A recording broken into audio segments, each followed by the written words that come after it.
Ano ang benefits na makukuha mo kapag ikaw ay naging miyembro? Kabahagi sa taunang malinis na kita o may karampatang tubo sa inilagak na kapital? Baliktangkilik sa mga produkto at serbisyong tinatangkilik.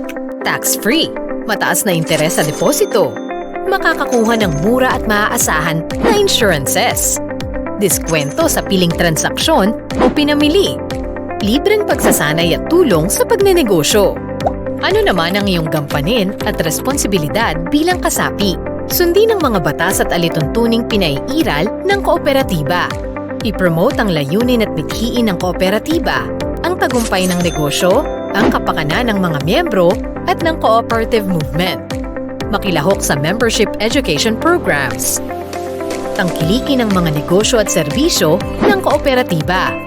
Makilahok sa pagbabayad at pagpapalago ng share capital at savings mobilization activities ng kooperatiba. Obserbahan ang annual meeting o General Assembly. Ito ang mga rights and privileges na maaari mong ma-enjoy bilang kasapi ng kooperatiba. Umattend sa General Meeting.